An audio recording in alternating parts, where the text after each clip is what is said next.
Ce que nous allons vous faire vivre aujourd'hui, c'est un moment historique pour tous les amoureux de l'aviation. Nous venons en effet d'embarquer à bord du géant des airs, de ce Boeing 747 qui, dans l'esprit des gens, est devenu synonyme de voyage au long cours. Car, chère Anissa, figurez-vous que ce vol au-dessus de la France et de son patrimoine, ce vol est le dernier, le tout dernier d'un Boeing 747 d'Air France. Oui, après 45 ans de bons et loyaux services, le 747 va être remplacé dans la flotte d'Air France par son descendant, le Boeing 777, et par son concurrent, l'Airbus A380.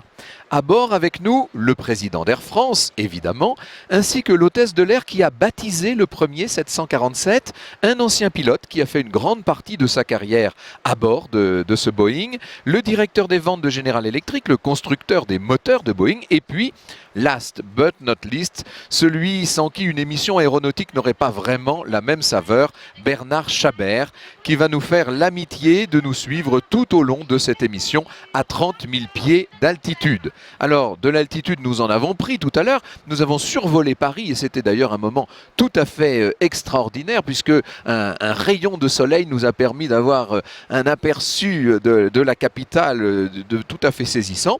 Et puis, en ce moment, nous sommes en train de quitter la Bourgogne. On est au-dessus du Rhône à peu près. On ne tardera plus à atteindre les Alpes. Bientôt, nous serons au-dessus de Genève. Alors, souhaitons-nous bon vol et bonne émission.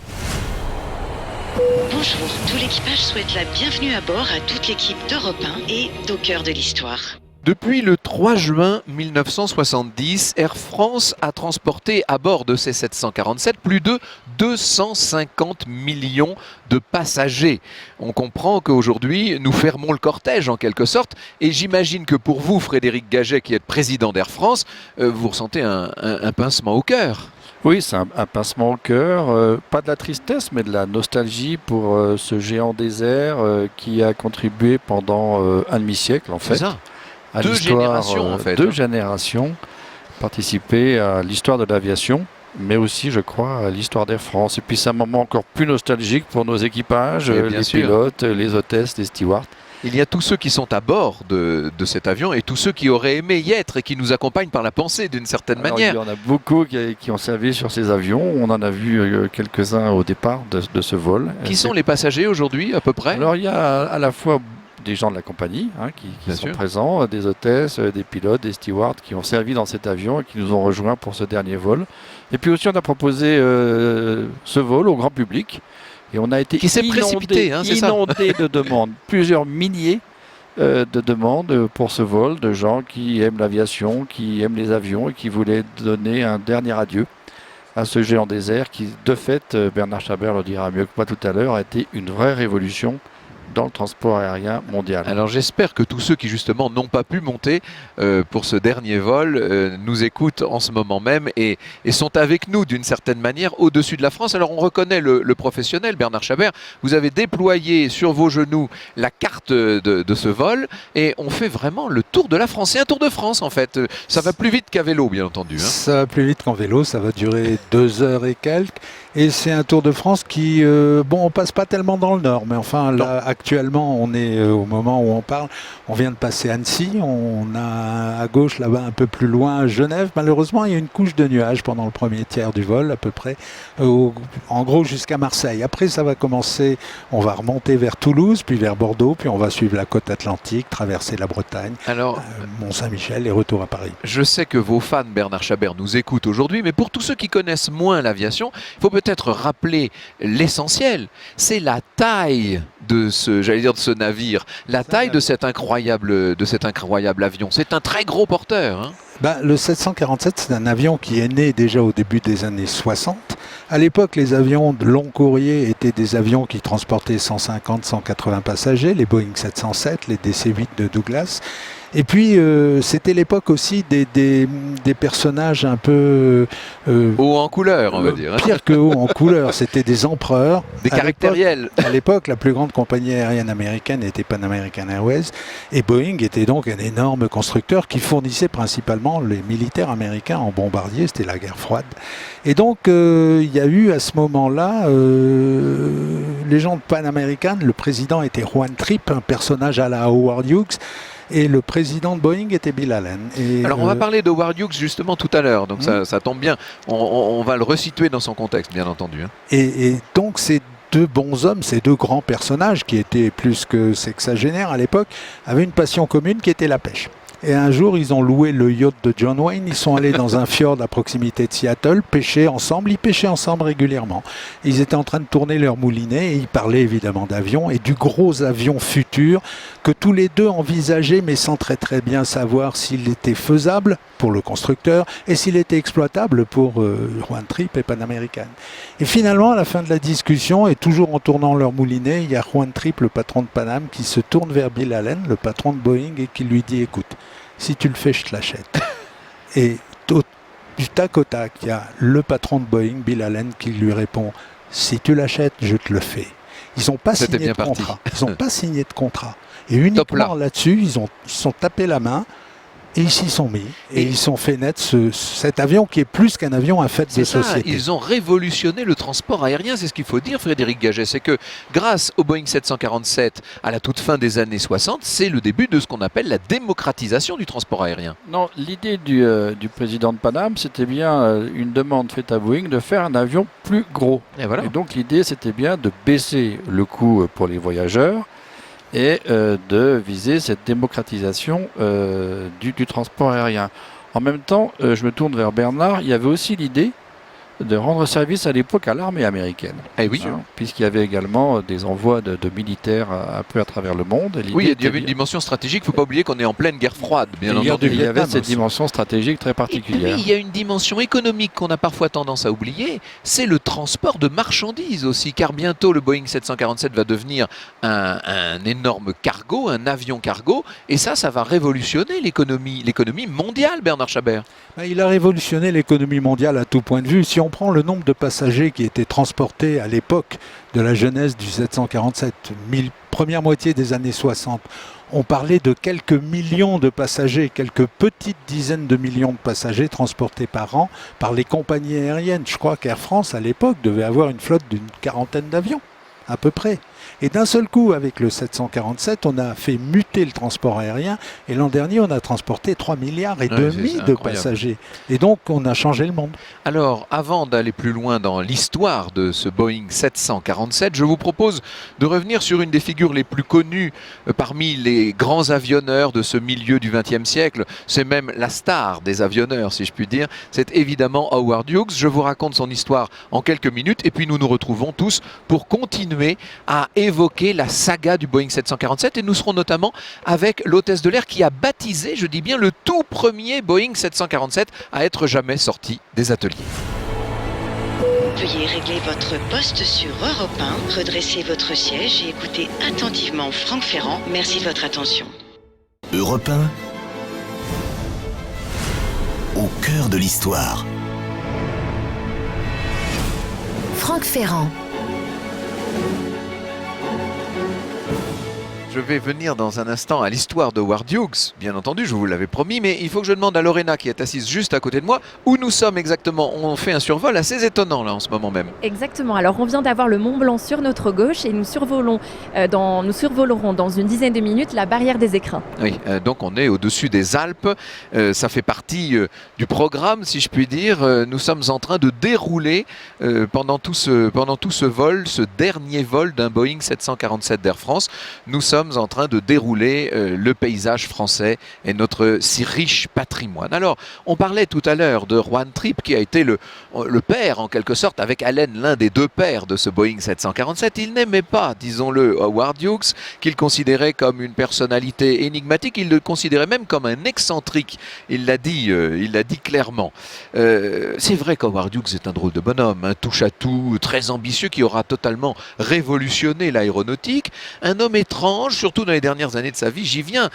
Il était né déjà le soir de Noël, ça ne s'invente pas. Il était né le 24 décembre 1905 au Texas, à Houston, dans une famille extrêmement fortunée parce que son père avait eu une idée étonnante. Il avait inventé un système de forage pétrolier qui permettait de tirer du sol plus de 1000 barils de pétrole par jour. Inutile de vous dire que tous les pétroliers texans et d'autres d'ailleurs se sont jetés sur l'invention et qu'ils ont fait du père d'Howard Hughes Hughes, l'un des hommes les plus riches des États-Unis. C'était aussi, disait Howard, l'un des plus authentiques individualistes forcenés, et puis c'est lui qui a instillé en moi le désir d'accomplir quelque chose par moi-même, de ne jamais compter que sur moi-même. Howard Hughes découvre tôt l'aviation, il a 14 ans à l'occasion d'un baptême de l'air, vous savez, ça se faisait beaucoup. C'était d'ailleurs à bord d'un hydravion, et on peut dire que l'hydravion va le suivre toute sa vie et toute sa carrière. C'est ça qui le passionnait, il est fasciné d'emblée, il obtient très vite de quoi prendre des leçons, il passe son brevet de pilote, etc. Et lorsque son père meurt, il a 18 ans lui, eh bien, et d'ailleurs sa mère était morte juste avant, Howard Hughes décide d'abandonner ses études et de reprendre la Hughes Tool Company. Il n'y a aucun obstacle là, hein, rien ne peut l'arrêter. Il n'est pas majeur, peu importe, il aura les autorisations nécessaires. Il ne possède qu'un quart, 25% des parts de la société. C'est pas grave, lorsqu'il sera reconnu majeur, il disposera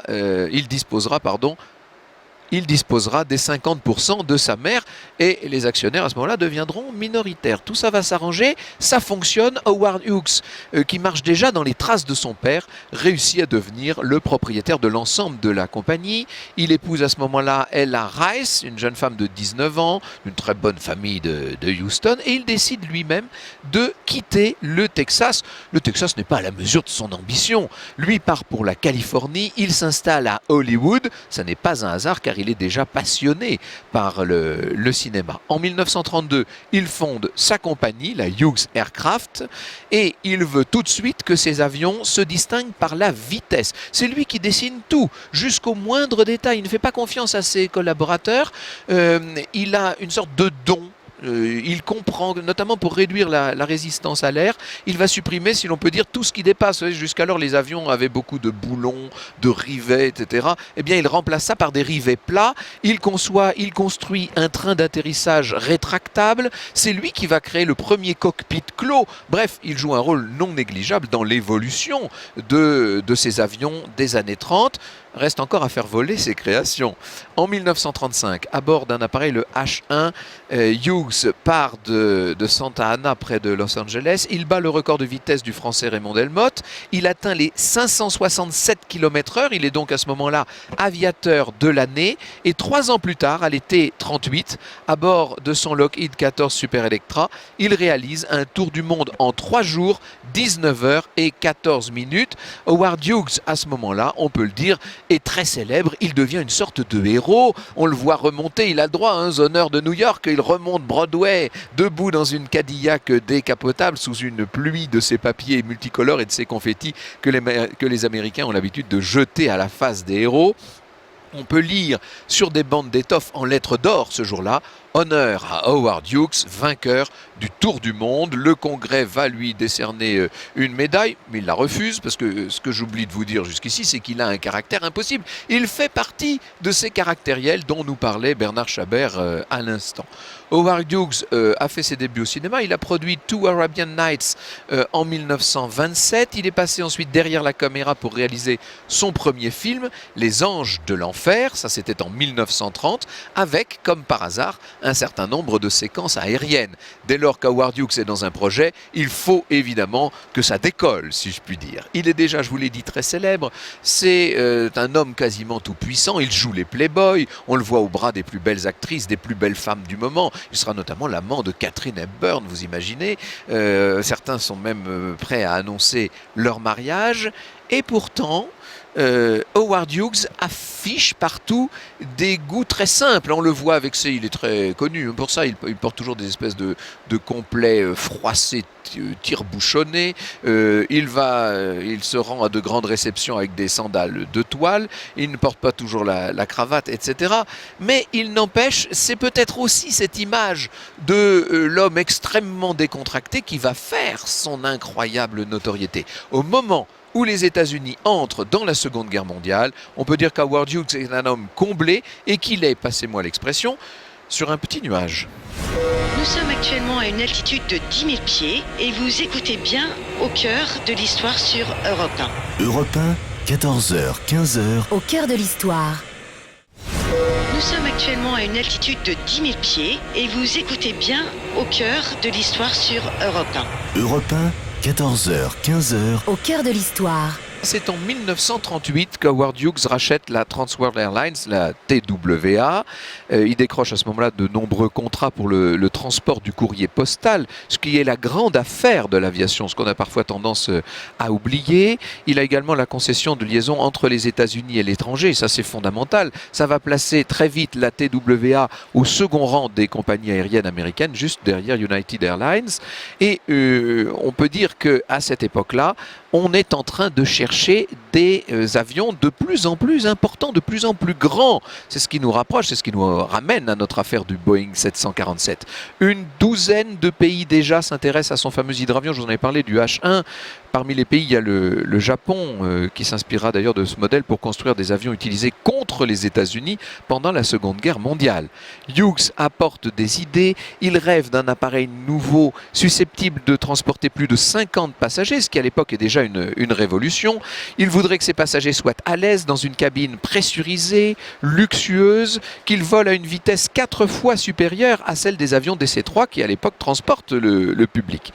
Le fameux modèle qui va sortir de cette ambition-là, c'est le Constellation, un des avions les plus célèbres dans ses débuts de l'aviation commerciale. En 1943, le Constellation relie la Californie à Washington en moins de 7 heures. Et pour les Américains, ça aussi c'est très important. Entre parenthèses, c'est aussi le début de la fin pour le transport ferroviaire qui avait été constitutif même des États-Unis. Enfin ça nous entraînerait un peu loin.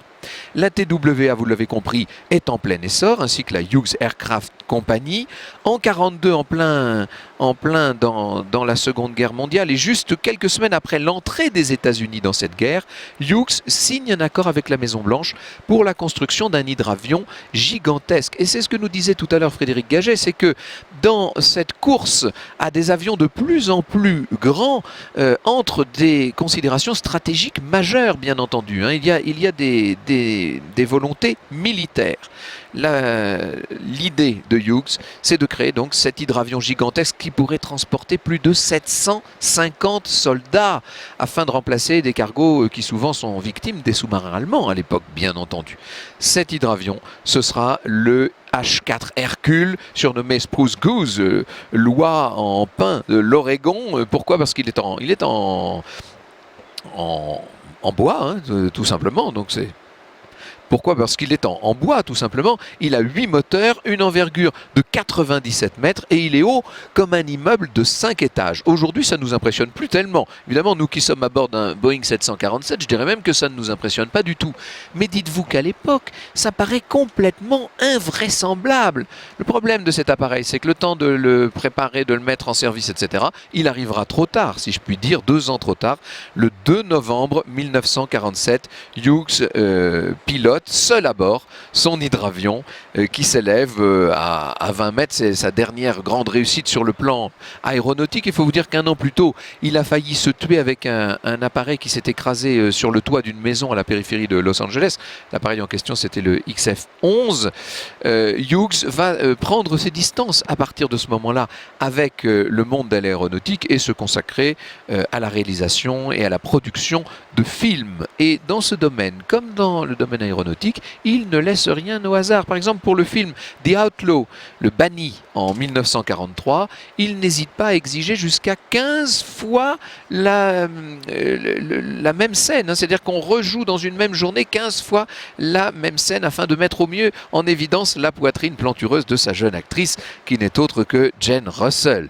Il invente même pour l'occasion un soutien-gorge qui va faire appel à ses bureaux d'ingénieurs. Vous savez, tout doit être aérodynamique, si je puis dire, chez Howard Hughes. Bon, je ferme cette parenthèse. Tout doit passer par lui, en tout cas. C'est un homme égocentrique, disons-le. Un jour, une nouvelle production est mise en chantier dans les studios de la RKO, qu'il a racheté en 1948. Le metteur en scène doit démonter les 5 décors du nouveau film, 200 tonnes en tout, pour les transporter, pour les montrer à Hughes, qui ne veut pas faire le voyage jusqu'au tournage. Eh bien, puisque lui ne se rend pas sur place, on va déplacer tous les décors pour les lui montrer. Et vous voyez qu'on est quand même en présence de quelqu'un d'un peu particulier. Mais c'est grâce à lui que, à l'instar de Jane Russell, on va voir s'envoler les carrières d'actrices comme Jean Harlow, Lana Turner, Ginger Rogers, Ava Gardner bien entendu, etc. Hughes mène tout son petit monde à la baguette. Il n'a pas de considération particulière pour ses employés. Il peut se révéler d'ailleurs incroyablement avare malgré son immense fortune.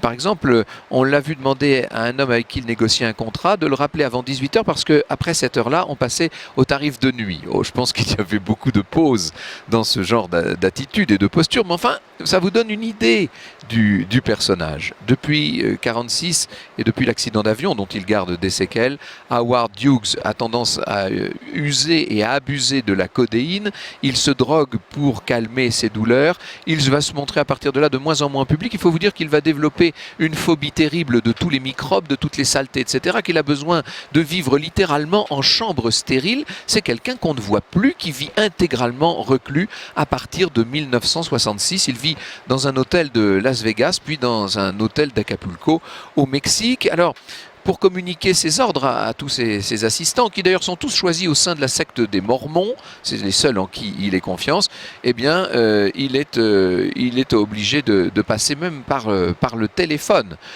Certains l'appellent à ce moment-là le fantôme du capitalisme américain, et c'est cette retraite, c'est cette mise à l'écart qui va l'empêcher finalement de participer pleinement à la grande aventure de l'aviation commerciale dans les années 1950 et 1960. Mesdames et messieurs, bienvenue sur ce vol. Vous voyagez en compagnie d'Europe 1 et de Franck Ferrand. Bonjour, tout l'équipage souhaite la bienvenue à bord à toute l'équipe d'Europe 1 et d'Au cœur de l'histoire. Et nous sommes toujours à 30 000 pieds d'altitude au-dessus nous sommes en train d'arriver sur la Camargue en ce moment. Vous voyez que ça va quand même vite, c'est extraordinaire de voyager comme ça en Boeing 747. Et figurez-vous qu'à 30 000 pieds, on fait des rencontres assez extraordinaires et très amicales. Bonjour Nelson Montfort. Bonjour cher Franck, bonjour à vous tous. C'est un grand plaisir d'être à votre micro. C'est un moment d'émotion que nous vivons. C'est quand même extraordinaire d'être dans ce tout dernier vol d'un Boeing 747 d'Air France. Ouais, c'est une dernière qui va rester longtemps dans notre cœur, je le pense, effectivement. Oui. Et maintenant, le soleil est au rendez-vous en plus. Mais toujours sur votre émission. Vous savez que je suis infidèle. Nous sommes gâtés par le paysage aussi, bien entendu. C'est-à-dire que nous sommes au cœur de l'appareil, je l'explique pour nos auditeurs. Mais vous qui êtes confortablement installés à côté d'un hublot, vous en prenez plein les yeux. Je vous raconterai à la fin. Merci beaucoup Nelson d'être venu nous faire ce petit clin d'œil. Je suis ravi d'accueillir Jacqueline Pajot. C'est vous, madame, qui... à la fin des années 1960, avait fait partie de celles qui ont baptisé le tout premier Boeing 747. Est-ce que vous pouvez nous raconter ce moment incroyable ? Alors effectivement, j'ai été contactée par ma chef hôtesse pour me demander si j'acceptais de partir à Seattle pour le roll-out du 747. J'avoue que je ne savais pas très bien ce que c'était. Et j'étais jeune encore à la compagnie, j'avais 4 ans de compagnie. Je volais à l'époque sur Caravelle et 707 et je suis partie. Et là, j'ai été prise en charge à l'américaine par l'organisation de Boeing. Et j'ai rencontré mes 25 co-marraines. Co-hôtesses, co-marraines. Oui, co-marraines, puisque Boeing avait invité une représentante de chacune des compagnies qui avaient acheté l'avion. Alors on est à Everett, là, c'est-à-dire juste à côté de Seattle, au nord de Seattle. C'est à une quarantaine de kilomètres de Seattle. Et il y a eu des répétitions, bien entendu. Et on devait monter sur une estrade qui longeait l'appareil et nous avions chacune une bouteille de champagne.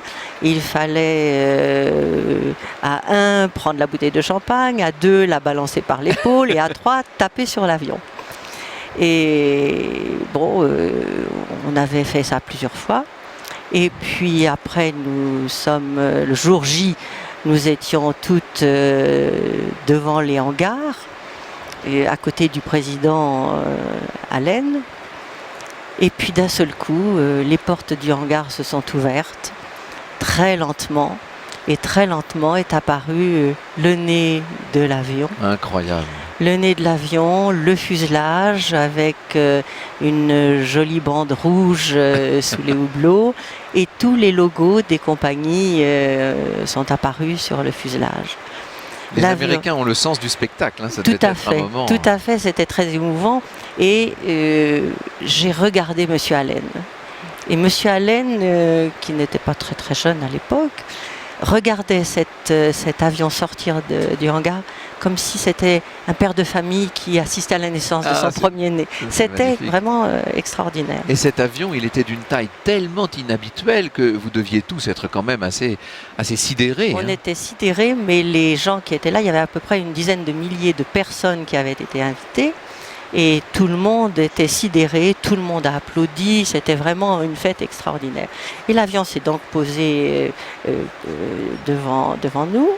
L'estrade est arrivée et nous sommes montés sur l'estrade le long du fuselage. J'étais la deuxième, après Air Canada. Et puis, alors là, il y a eu une espèce de confusion.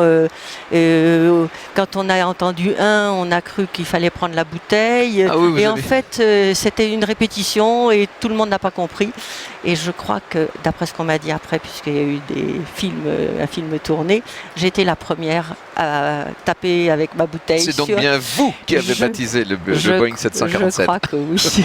C'est tout à fait extraordinaire. Oui. Ça doit vous faire un effet extraordinaire d'être dans ce dernier vol d'un Boeing d'Air France, d'un Boeing 747. C'est très émouvant. Ouais. Très émouvant. Vous avez fait une partie de votre carrière sur cet avion. Nous allons y venir dans un instant. Il faut peut-être cet avion, Bernard Chabert, l'expliquer aux gens, dire à peu près à quoi il ressemble. Ces trois niveaux, ces trois étages en quelque sorte. C'est assez peu habituel, ça, bien sûr. C'est un paquebot, disons que principalement sur les avions d'avant, il y avait un couloir central et puis des sièges à droite du couloir et à gauche du couloir et puis les hublots.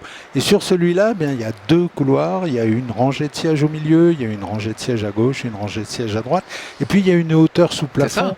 Et c'est un avion qui, d'abord, la première chose, quand on monte à l'intérieur du 747, ce qui est stupéfiant, c'est le volume de cet avion. La chose la plus stupéfiante, c'est de monter dans un cargo quand il est vide, parce que là on a l'impression d'être dans la salle des pas perdus de la gare Montparnasse. C'est colossal le volume de cet avion.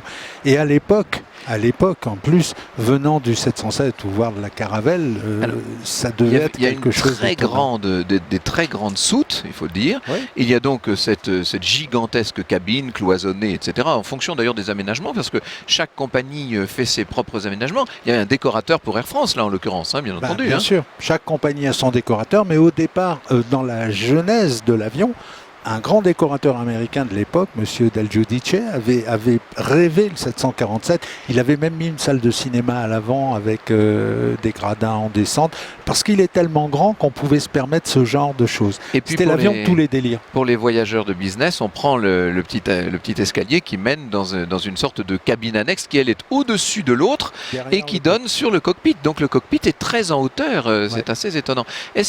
Quelle a été pour vous, je dirais, qu'est-ce qui vous a le plus étonné, Jacqueline Pajot, lorsque vous avez commencé à servir comme hôtesse d'Air France à bord du 747 ? La grandeur de l'appareil, bien entendu. Vous parliez de la hauteur. Après la Caravelle, c'est évident que c'était immense. Mais on n'avait pas cette impression qu'on a dans le cargo, comme vous disiez tout à l'heure, où les séparations des galets de cuisine, des blocs toilettes faisaient que c'était des pièces à part, des grandes pièces effectivement, mais on n'avait pas l'impression qu'on a dans le cargo où c'est une seule pièce. Et puis la facilité avec laquelle il avait été aménagé pour nous. C'est ça. On avait pensé au personnel navigant. Exactement. Et le service était favorisé, ne serait-ce que par les deux allées. Et puis par les galets dans la cabine entière, c'était beaucoup plus facile pour nous. Vous expliquiez les galets. Les galets, c'est nos cuisines. Voilà, exactement. Merci beaucoup. Mesdames et messieurs, bienvenue sur ce vol. Vous voyagez en compagnie d'Europe 1 et de Franck Ferrand. Europe 1, au cœur de l'histoire. Franck Ferrand. Je ne résiste pas au plaisir de demander à Lorena où nous en sommes, là, qu'est-ce que nous sommes en train de survoler, parce que au milieu où nous sommes, c'est pas très facile à voir, Lorena. Alors nous avons dépassé Montpellier et nous sommes entre Montpellier et Toulouse. Ça va à une vitesse folle. Si ça continue, on sera à Paris avant même d'avoir fini l'émission. Bernard Chabert, je parlais de ce cockpit qui est placé très en hauteur. Ça doit être un peu particulier, ça, pour les pilotes, bien entendu. Oui, parce que finalement, on a l'impression que d'un seul coup, on a rétréci les aérodromes. Quand on n'a jamais piloté un 747 et qu'on vient d'un avion normal, on a une vision perspective de la piste en particulier. Elle est relativement large. Mais dans le 747, quand on est en haut au cockpit, on a l'impression qu'elle est minuscule. Je suis allé dans le cockpit pour faire le teaser, comme on dit, hein, la bande-annonce de l'émission tout à l'heure. J'étais frappé par sa très petite surface. C'est-à-dire que l'avion est tellement grand qu'on s'attendrait à ce que le cockpit soit grand. Non, ça n'est pas le cas. Ce qui est amusant, c'est que c'est un cockpit presque intimiste. C'est pas un gros poste. On a fait des cockpits beaucoup plus vastes aujourd'hui. Et c'est d'ailleurs ce qui donne l'impression de, très rapidement, c'est un avion qu'on adore quand on le pilote. Ce qui était votre cas, vous l'avez piloté un jour. Oui, j'en avais fait un peu chez Boeing. Et c'est un avion c'est un géant sympathique. Au début, il impressionne. On l'escalade, on monte des étages, on se dit où on va. C'est un navire. Mais finalement, après, quand on commence à mettre la main dessus et tout, on se rend compte que c'est un avion gentil. Jacqueline le disait pour l'équipage commercial en bas avec les passagers, c'est un avion amical, mais pour les équipages techniques, ceux qui font voler l'avion, c'est la même chose. Oui. C'est un avion d'une gentillesse incroyable eu égard à sa taille. Vous seriez d'accord avec cette définition, André Groppo? Je suis ravi que vous nous rejoigniez. Vous avez passé des milliers et des milliers d'heures dans ce cockpit du Boeing 747, puisque vous êtes ancien pilote d'Air France. Hein? Oui, j'ai eu deux périodes. Une période en copilote pendant 7 ans, à la fin des années 70. Et ensuite 14 années de 90 à 2004. Comme commandant de bord. Et vous assuriez la liaison avec les équipes techniques de Boeing, justement. Donc c'est vous qui, d'une part, informiez vos copilotes, enfin pas vos copilotes, mais informiez vos collègues des nouveautés techniques, et en même temps vous faisiez remonter les éventuels problèmes vers Seattle. Hein. Oui, absolument. À l'époque, il y a eu, maintenant ça a changé un peu à Air France. À l'époque, je travaillais dans un service qui collectait tous les problèmes techniques de l'avion, uniquement les techniques. Et mon boulot était justement de faire remonter ça chez Boeing, de trouver des solutions et faire redescendre ensuite aux équipages les modifications éventuellement qui avaient pu être apportées à l'avion. Vous êtes d'accord avec ce que disait Bernard Chabert sur le confort qu'il peut y avoir à utiliser cet appareil? Oui, bien sûr. Cet avion, vous pouvez en parler à n'importe quel pilote, il vous dira la même chose. C'est un avion merveilleux. Au cockpit, là-haut, on est vraiment chez nous, petit appartement, les 3 sièges avec les 2 couchettes. Toilettes, tout ça, on est vraiment bien. Le seul problème, c'est que maintenant, pour des raisons de sécurité, la porte est vraiment verrouillée et donc l'accès un peu plus fermé. Le commandant Blanchard, qui est en ce moment même au pilotage, me disait tout à l'heure qu'à chaque fois qu'il est descendu d'un Boeing 747, il s'est retourné pour le regarder, comme s'il ne s'en lassait pas d'une certaine manière. Oui, je crois que moi aussi, chaque fois qu'on descendait, on regardait, tellement grand, tellement beau, majestueux.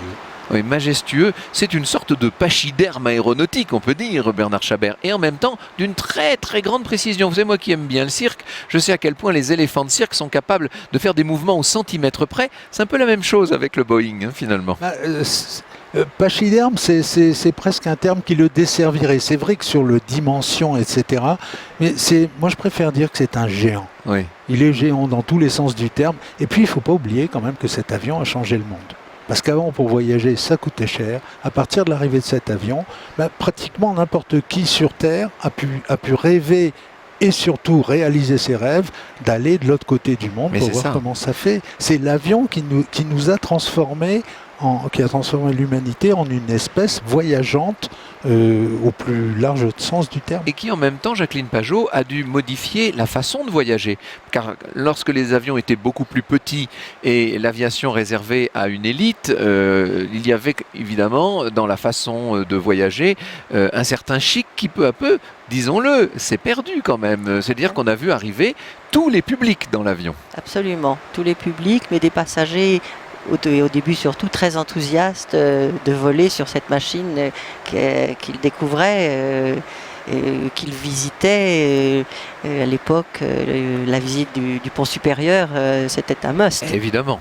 André Groppo, vous avez des souvenirs très forts, très particuliers de certains de vos vols à bord du Boeing 747 ? Je pense que chaque vol m'a laissé de très très bons souvenirs.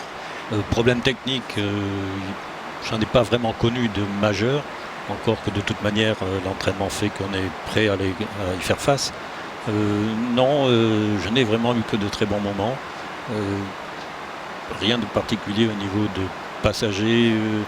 Oui, on peut dire tout à l'heure, Bernard parlait de la taille de l'avion. Au niveau pour le pilote, la taille, une fois qu'on est aux commandes, on peut faire abstraction de ce qu'il y a derrière. Le seul problème personnellement, était au roulage, effectivement. Je me rappelle, moi, en tant que copilote, passant de la Caravelle aussi au 747, ce qui était rare à l'époque.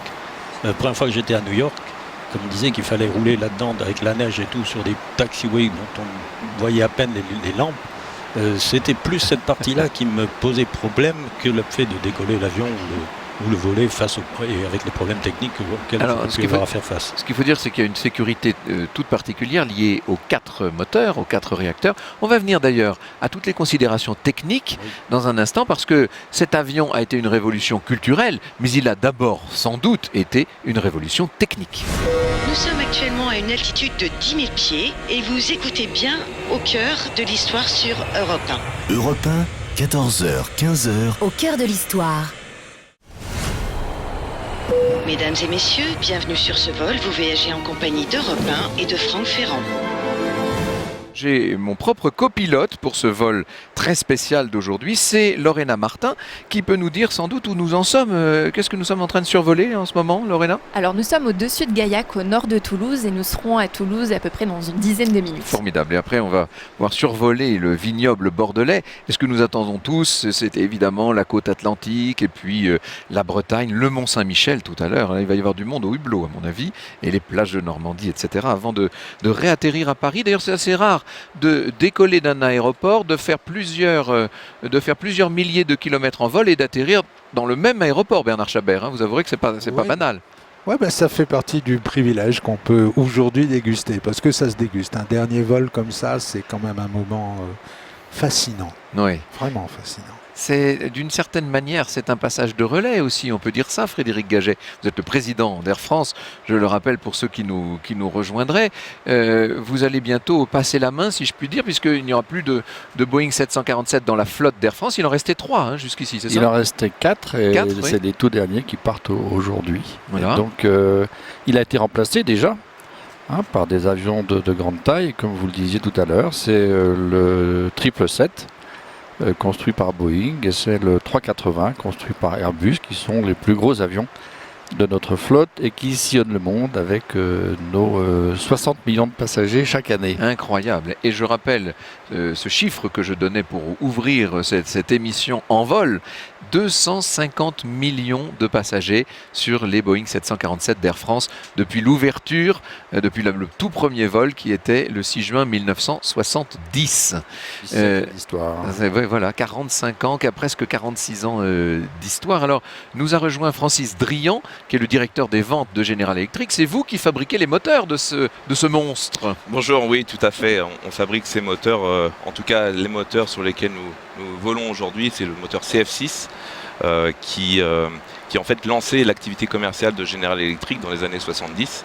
Et donc le 747 est l'un des moteurs qui nous a permis d'avoir du succès avec ce moteur. On est là à bord d'un quadrimoteur, il faut dire. C'est-à-dire qu'il y a 4 réacteurs sur l'avion. Oui, tout à fait. Et chaque réacteur a une poussée d'environ 30 tonnes. Donc nous avons 120 tonnes de poussée qui nous propulsent aujourd'hui sur ce vol historique. Ouais, les avions d'aujourd'hui n'en ont plus que 2. Oui, c'est vrai. Ça veut dire qu'ils sont moins sûrs ? Non, pas du tout. Bien au contraire. Les moteurs sont beaucoup plus fiables et les progrès en termes de design de la cellule de l'avion, des ailes, etc. permettent de faire voler des avions plus gros avec moins de poussée nécessaire. Oui. Donc c'est pour ça qu'au fur et à mesure, on a eu moins besoin de poussée et donc 2 moteurs suffisent maintenant dans les avions de nouvelle génération. Ces moteurs, ils ont été conçus évidemment spécialement pour un aussi gros porteur. J'imagine qu'à l'époque, on était au milieu des années 60. Les premiers dessins pour ce moteur, c'est 1964. J'imagine que ça devait être un défi presque insurmontable. Tout à fait. Alors en fait, ce qui se passe, c'est que historiquement, ces moteurs, c'était des moteurs militaires qui ont dérivé pour lancer l'activité commerciale. Donc avec des soufflantes plus importantes, plus larges, qui permettent de développer plus de poussée. Et notamment pour le 747, le moteur a été spécifique, le design a été particulier pour cet avion. On a vu Bernard Chabert évoluer cet avion techniquement. Les ailes notamment ont changé au fil du temps. Le 747 d'aujourd'hui, la dernière version, celle qui est encore fabriquée aujourd'hui, même si c'est à dose homéopathique, le Tiré-8 comme on dit, est un avion qui ressemble au 747. Quand on le voit, on sait que c'en est un, il a la bosse. La bosse au-dessus, il faut expliquer. Oui. Maintenant, d'un autre côté, les ailes n'ont plus rien à voir avec les ailes des tout premiers modèles, les Tiré-100, enfin les 747 du début. Les moteurs ont considérablement évolué. Plein de choses ont changé, mais finalement, l'architecture générale est restée la même. Mais ce 747, il a d'emblée été conçu comme quelque chose de modulaire. Il est possible de le transformer en hangar volant, si je puis dire. C'est important de le dire. Il y a déjà les versions passagers et cargo, et puis il y a eu même des versions combi à un moment qui étaient mi-passager, mi-cargo. C'est un avion extrêmement souple, finalement, malgré ses dimensions. C'est aussi un avion qui sait se poser sur des terrains relativement courts. C'est un avion qu'on voit dans le monde entier, dans des endroits où avant on ne voyait pas tellement de longs courriers. D'un seul coup, on a vu arriver des 47 parce que, par exemple, il y a un train d'atterrissage qui, à l'époque, est apparu phénoménal. Pendant très longtemps, quand je dis très longtemps, c'est du début des années 30 à la fin des années 60, lorsqu'on avait des choses particulièrement volumineuses ou surtout particulièrement fragiles à transporter, on préférait le bateau. Et là, grâce au 747, on s'est mis à transporter à peu près tout ce qui est possible de transporter, y compris de très grosses choses quand même, faut le dire. Y compris des avions d'ailleurs. On y met des avions, on y met par exemple, la Formule 1 moderne ne serait jamais devenue Formule 1 sans qu'on puisse transporter dans un 747, on met un Grand Prix de Formule 1. Incroyable. Pour ce qui est des voitures. Ce qui veut dire que ça permet de faire des Grands Prix à date assez rapprochée, puisqu'on peut transporter les voitures à bord du 747. C'est un avion extrêmement souple, la version cargo, et Air France en a eu. La version cargo, c'est un cargo, c'est un vrai cargo. C'est important, Frédéric Gaget, cette dimension cargo, parce que ça n'est pas celle qui saute aux yeux et à l'esprit du public, bien entendu. Nous sommes habitués à être les passagers du 747, mais lorsqu'on sait que ça devient un avion cargo, on comprend la globalisation de l'économie, tout simplement. C'est fondamental.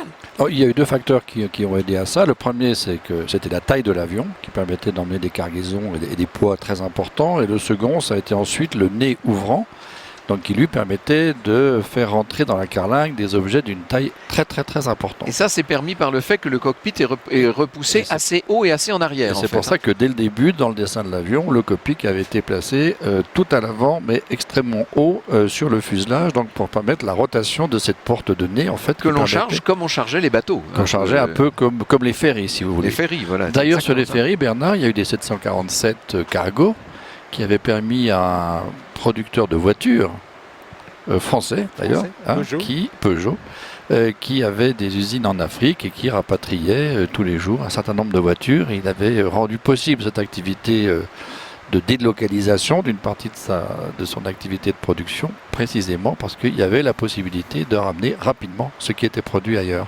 Francis Drian, est-ce que c'est un avion qui est facile à entretenir? Il y a une maintenance qui est quand même très importante sur le Boeing 747.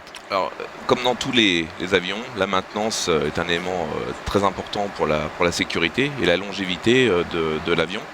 Donc effectivement, nous faisons la maintenance de cet avion, mais Air France fait la maintenance de ses propres moteurs et Air France est un des leaders d'ailleurs dans la maintenance du moteur CF6 et d'autres moteurs de sa flotte. Et c'est un sujet qui vous tient à cœur, ça, Frédéric Gaget. Ça tient à cœur à tous les mécanos qui sont à bord et à tous ceux qui ont travaillé sur le 747. C'était pour les gens de la maintenance avion, Bernard, vraiment le royaume des mécaniciens avions. Imaginez qu'il y a plus de 4 millions de pièces pour construire ou pour entretenir un Boeing 747, des moteurs qui marchent très bien mais qui sont d'une extrême complexité, donc tout ça est passionnant pour les ingénieurs, pour les mécaniciens et qui ont vu chez Air France partir le 747 avec aussi, je crois, comme les pilotes et comme les personnels de cabine, une vraie nostalgie, parce que pour beaucoup, ça a été une partie importante de leur vie. Oui, je crois que c'est le moment ou jamais de leur rendre hommage là et de leur donner un très grand coup de chapeau pour ces 45 années de service à bord du Boeing 747, dont on aura bien compris, Bernard Chabert, qu'il a démocratisé les voyages et qu'il a globalisé l'économie en quelque sorte. Vous parliez des voitures de Formule 1 il y a un instant, on peut dire aussi que si nous avons sur nos tables, et ça n'est pas forcément toujours une bonne chose d'ailleurs, des fraises à Noël, c'est peut-être aussi grâce au Boeing 747. Hein. Oui, c'est grâce au 747 et à la disponibilité de l'avion, et je reviens à la maintenance. Parce que les avions modernes, le 747, c'est aussi un des premiers avions qui a fait entrer l'exploitation du transport aérien dans des cadences qui sont absolument phénoménales. Un avion comme ça, normalement, il passe combien d'heures par jour en l'air ? 14-15 heures. 14-15 heures tous les jours. Ouais, tous les jours. Les périodes de maintenance sont extrêmement réduites. C'est absolument ahurissant quand on connaît les problèmes domestiques qu'on peut tous avoir avec les divers matériels qu'on a à la maison, de penser qu'un monument pareil arrive à passer 14 heures par jour en vol chaque jour que Dieu fait. Voilà le mot que nous cherchions depuis le début de cette émission, un monument volant auquel on dit adieu à Air France aujourd'hui, Frédéric Gaget, mais en disant bonjour à tous ceux qui lui succèdent maintenant. Vous savez, la nostalgie est aussi faite pour préparer le futur, donc il y aura des nouveaux avions, des nouvelles générations s'en occuperont. Mais aujourd'hui, vous aviez raison, c'était un grand coup de chapeau à tous ceux qui ont travaillé sur cet avion, dans cet avion, pour nos passagers. Bravo et bon vol. Veuillez régler votre poste sur Europe 1, redresser votre siège et écouter attentivement Franck Ferrand. Merci de votre attention. Europe 1, au cœur de l'histoire. Retour aux origines. Vous savez, Anissa, les pilotes ont toujours embarqué à gauche. Il faut vous dire, et c'est peut-être l'explication, je ne suis pas sûr que ce soit l'explication, mais ça pourrait l'être, que pendant la Première Guerre mondiale, au moment de la naissance de l'aviation de combat, les premiers avions d'attaque étaient pilotés par des cavaliers. Tous nos premiers grands aviateurs de guerre étaient des cavaliers. Et donc, dans la cavalerie, on avait l'habitude de monter à gauche, bien entendu. Et donc, on en a fait autant avec les avions. Les pilotes ont pris l'habitude de monter à gauche, ce qui fait qu'assez vite, dans les premiers modèles d'aviation commerciaux, on a installé les portes à gauche, même si d'ailleurs vous avez des portes des deux côtés, mais souvent on utilise les portes de droite pour faire monter le fret ou les choses techniques, et à gauche ça reste la porte pour accéder à l'appareil. C'est une tradition, c'est une habitude que l'on doit peut-être, qu'on aimerait croire en tout cas qu'on doive cela à la cavalerie. Je vais demander à Lorena pour la dernière fois où nous sommes. D'ailleurs les nuages sont en train de s'éclaircir là, et on voit beaucoup mieux ce qui se passe au sol. On est au-dessus d'Agen. Et on approche de la région bordelaise. Voilà, alors maintenant on va laisser nos auditeurs, nous allons continuer nous ce voyage, bientôt la côte atlantique que nous attendons avec impatience. Merci beaucoup à toutes les équipes techniques d'Europe 1 qui ont vraiment fait un travail extraordinaire. Merci aux équipes d'Air France qui nous ont reçus comme des pachas, et je vous donne rendez-vous demain bien sûr pour un grand portrait, et lundi à 14 h pour la première de nos émissions. C'est toute une série que nous allons faire pendant une semaine entière sur les énigmes royales, et croyez-moi, il y aura du mystère au programme la semaine prochaine sur Europe 1. Nous avons été heureux de vous accueillir à bord et espérons que ce vol vous a été agréable. Nous vous remercions d'avoir choisi Au cœur de l'histoire sur Europe 1 et espérons vous revoir prochainement sur nos lignes.